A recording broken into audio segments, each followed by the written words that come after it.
Winter, 1945. The European sky was a cold, gray crucible. Snow drifted over the muddy runways of Leiston Air Base in eastern England, where rows of silver P-51 Mustangs crouched beneath tarpaulins streaked with oil and frost. Inside the Nissen huts, young pilots from Kansas, Ohio, and California rubbed their hands before red-hot stoves, studying reconnaissance maps that showed a dying Reich still capable of killing.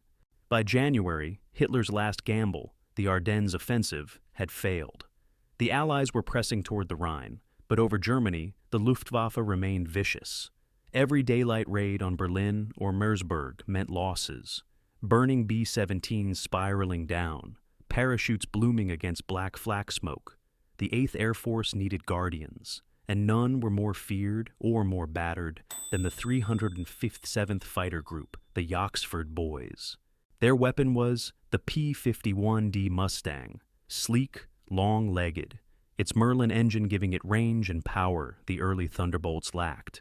On paper, the Luftwaffe still outnumbered them. On the ground, fuel shortages and young, half-trained German pilots had hollowed the enemy's ranks. Yet the Americans knew statistics didn't save lives. Experience did. In the ready room, a chalkboard listed call signs: Red 1, Maggie; Thomas Andrews; Blue 3, Lidis Charles Peterson. Andrews was 26, a farm boy turned squadron leader. Peterson barely 21, a former mechanic who'd learned to fly when the war made mechanics scarce. Around them hung the sour smell of coffee, sweat, and fear. The briefing officer spoke flatly. Mission 437, escort for the 3rd Air Division, target, the rail yards at Frankfurt. Intel suggests heavy interceptor response. Fuel load, full internal, plus drop tanks. You'll engage only if the bombers are threatened. A few men grinned, most didn't. They knew that escort only never lasted long. Over Germany, orders bent with the wind. Voice of narrator, over archival footage. By the start of 1945, American air power had grown into an iron tide, yet every victory carried a cost. In the air war, endurance was measured not in months, but in missions. The 357th launched into the overcast at 0800 hours. Engines thundered, propeller wash kicked up sleet, and each plane vanished into the low ceiling like a bullet into fog. The flight formed up over the channel, silver wings glinting in weak sunlight. Beneath them lay England, small and safe. Ahead, the black heart of Germany. At 25,000 feet, the temperature dropped below 40. Condensation froze across the inside of goggles. Radios crackled with half-words. Andrews' voice cut through. "Keep your eyes peeled, boys. Bandits will come out of the sun." For 2 tense hours, they flew escort over the bomber streams. 3,000 aircraft pushing east in formation, so dense it seemed to cast its own weather. Flak burst around them in black blossoms, each one the size of a truck. The P-51s weaved through the smoke, the drone of their engines blending with the deep, rhythmic thunder of the bomber armada. Then, near the Rhine, contrails appeared high and fast. "Tally-ho! 9 o'clock high! Hundreds of them!" Peterson squinted into the glare. FW-190s, Me-19s. At least 100 fighters diving from altitude, sunlight flashing on their wings. He felt the old fear rise, the one that always came before the first turn. Andrews' calm voice steadied him. "Blue flight, with me. Tighten up. Let's make them pay for every inch." The radio fell silent except for breathing. Archival narrator. What followed was chaos wrapped in precision. A deadly geometry of speed, altitude, and nerve. The men of the 357th did not seek glory, they sought survival. The first pass shredded the sky. Tracers stitched across the clouds. Fragments of aluminum spun like confetti. Peterson rolled inverted, chasing a 190 through a swarm of bombers. He fired a 2-second burst, 850 caliber guns spitting flame, and saw the enemy's canopy shatter. The German tumbled out, a dark shape against snow-white cloud. By noon, the air over Frankfurt was a maelstrom. For every Mustang burning, 2 Messerschmitts fell.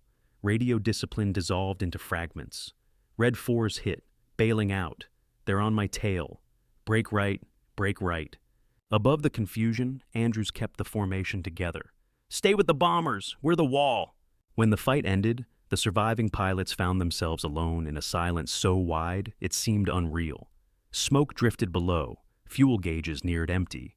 One by one, they turned for home, their wings scarred, bullet-riddled. They did not yet know what they had done, that in the next day's intelligence report, analysts would record an impossible tally: 80 enemy aircraft destroyed, the greatest single-day score ever credited to one Mustang group. For now, they knew only the sound of their engines, and the ache in their hands from gripping the stick too tight. Voice of narrator. It was just another mission, they said, but history would remember it as something else. The day a handful of men turned the sky itself into a weapon. Morning light had barely broken over the frozen English coast when the 357th Fighter Group's operations hut came alive again. The coffee was thick, the silence thicker. No one spoke of the losses from yesterday's run. 3 pilots missing, 1 confirmed down over the Rhine. Yet the briefing board carried a single word in chalk: repeat. The Luftwaffe had rallied faster than expected. German interceptors, regrouped from bases in central Germany, were now massing to hit the bomber streams that would strike deep: Leipzig, Magdeburg, Berlin. The 8th Air Force could not afford another day like yesterday. Command wanted the Yoxford Boys back in the air. To outsiders, it might have looked routine, but in the eyes of the men tightening oxygen masks and tracing fuel lines with frostbitten fingers, it felt like a wager with fate. Voice of narrator.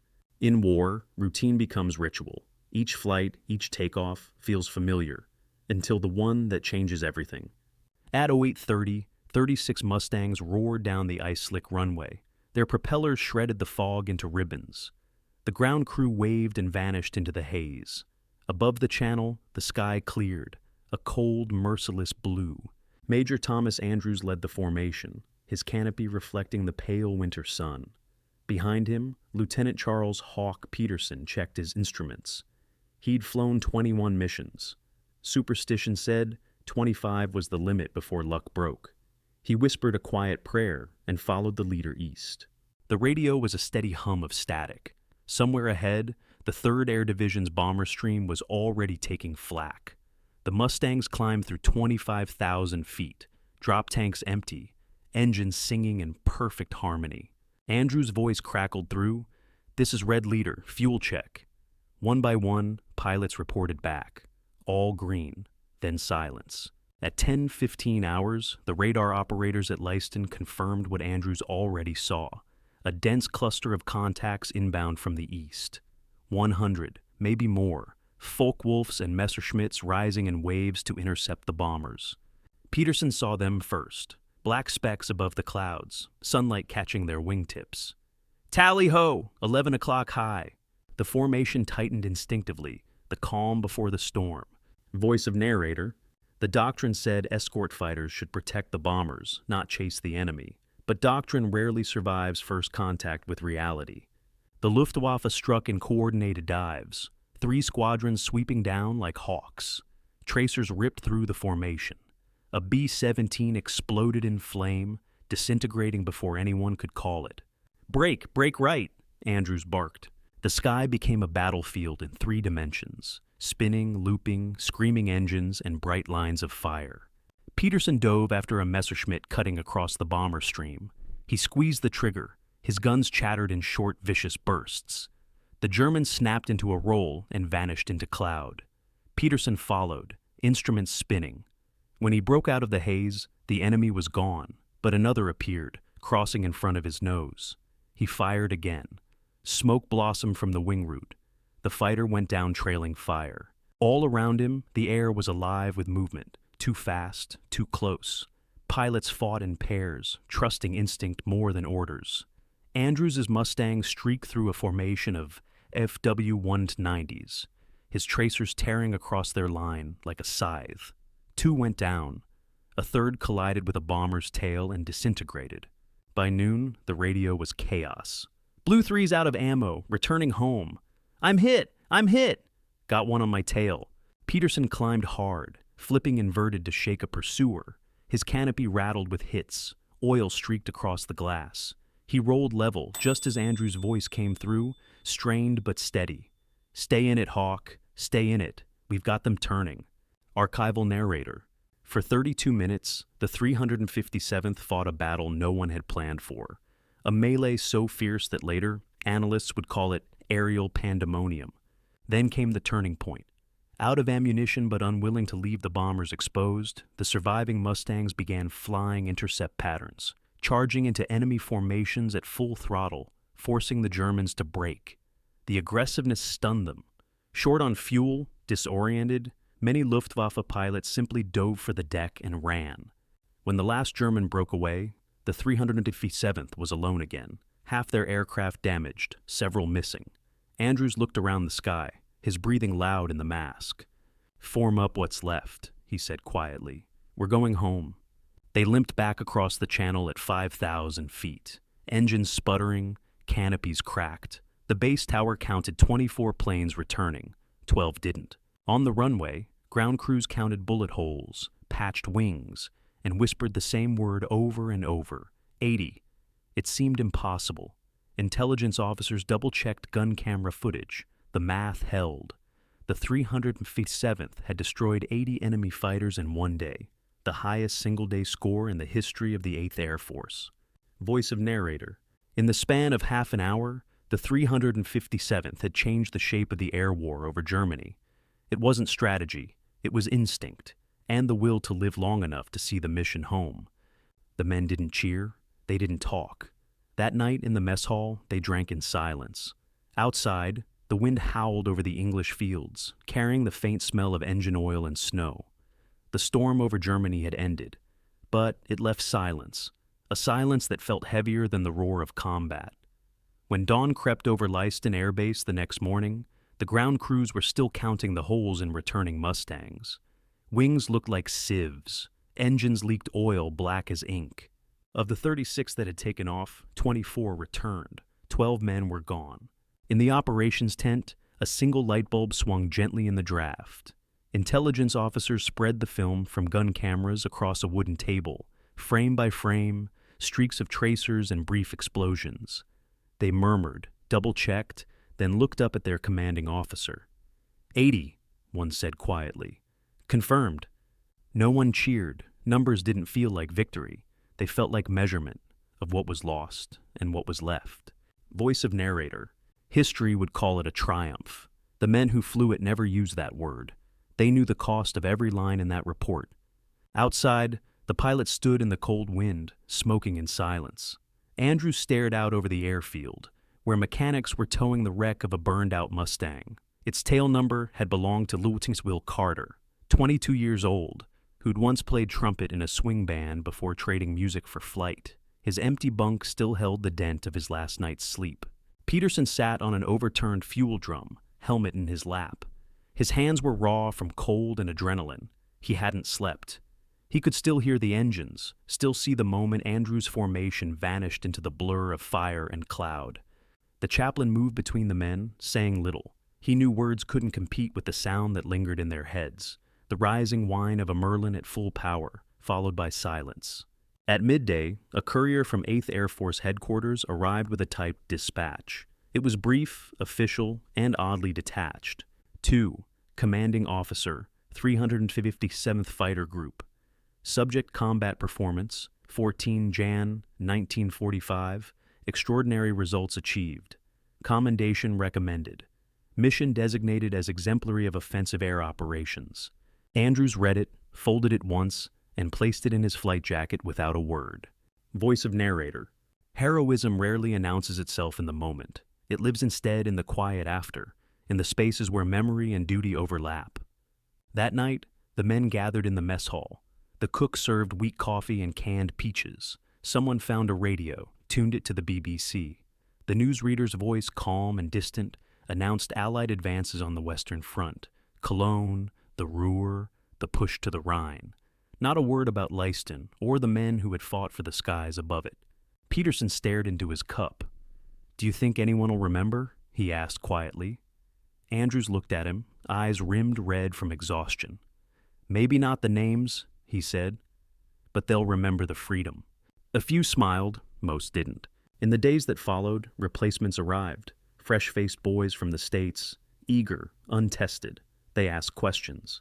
"Is it true you shot down 80?" one of them said, eyes wide. Peterson nodded once.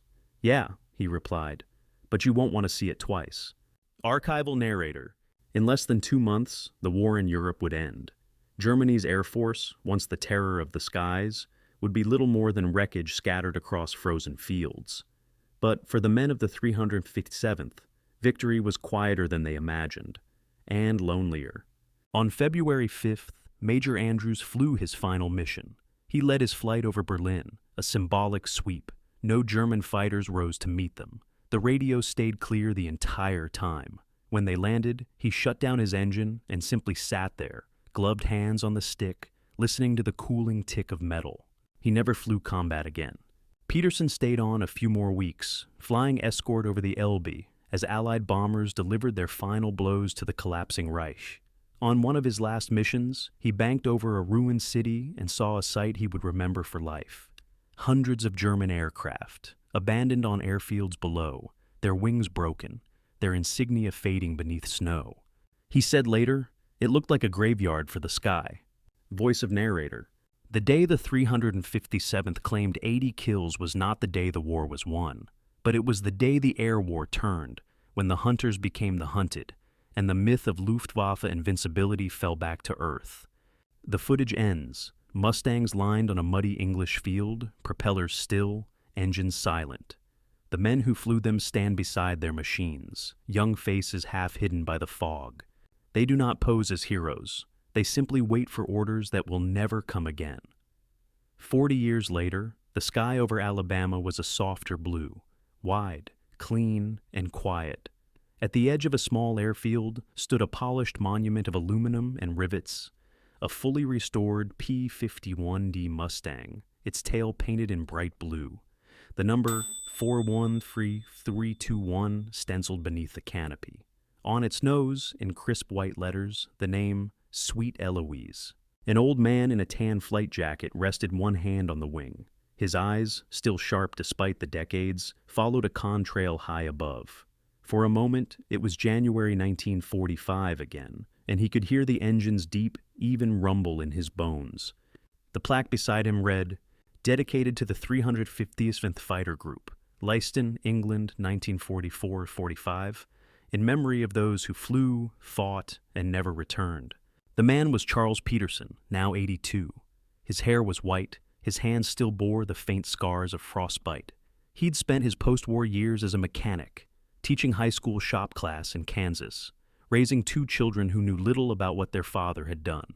When the local museum restored Sweet Eloise, they called him, asking if he'd attend the dedication. He hesitated for weeks before saying yes. A reporter from a local station approached him, microphone trembling slightly in the wind. "Mr. Peterson, is it true your squadron shot down 80 German planes in one day?" He smiled faintly. "That's what they said," he replied. "But numbers don't tell the story." He paused, glancing up again. "It wasn't 80 planes we remembered. It was 12 men we didn't bring back." Voice of narrator. History counts victories by numbers. The men who fought them remember by names. Inside the museum hangar, a small exhibit looped footage from old gun cameras, flickering black and white film, showing distant shapes, bursts of light, wings breaking apart in cloud.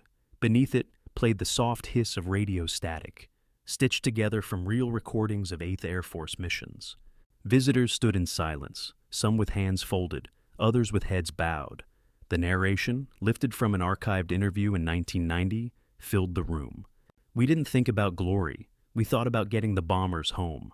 If we did that, maybe someone's brother or father would live to see another morning." Peterson's voice aged but steady. He had been one of only 12 survivors from the original flight. When he spoke now, it was slow, deliberate, almost reverent, like he was talking not to the crowd, but to ghosts. He described the cold that burned their lungs, the endless drone of engines, the way the world narrowed to a gun sight and a heartbeat. "You didn't feel brave," he said. "You just didn't have time to be afraid." Archival narrator. Of all the missions flown by the 8th Air Force, the 357th's action on January 14, 1945 remains among the most astonishing. 80 enemy fighters destroyed, a record never surpassed. Yet its true meaning lay not in destruction, but endurance. After the ceremony, the crowd thinned. Peterson lingered. He touched the edge of the Mustang's wing, running his fingers along the rivets. "Feels smaller than I remember," he murmured. The museum director smiled. "The planes didn't change, sir. We did." Peterson nodded. "Maybe, but I still hear her engine sometimes, in my sleep." He looked out over the runway where a flight of modern F-16s was taking off from a nearby base, their thunder echoing off the hills. He watched them climb, streaking toward the sun, and for a moment, their afterburners looked like the tracers he had once followed into battle. He stood a long while after they disappeared, hat in hand, the wind tugging at his jacket. Then he whispered something no one quite caught, a name, perhaps, before turning toward the hangar. Voice of narrator. Time did what the war could not. It silenced the engines, folded the maps, and buried the fear. But the sound of that day, the roar, the fire, the courage, never truly left the men who lived it. The camera pans up, the restored P-51 gleaming in the sunlight, its blue tail bright against the sky. The final image fades to black as Peterson's voice returns, soft, distant, filled with the rhythm of memory. "We weren't heroes, we were just kids who kept flying." A pause, then the faint sound of a Merlin engine rising again. Steady, defiant, eternal. End credits. Dedicated to the pilots of the 357th Fighter Group, the Yoxford Boys. Leiston, England, January 14th, 1945. Their courage still flies.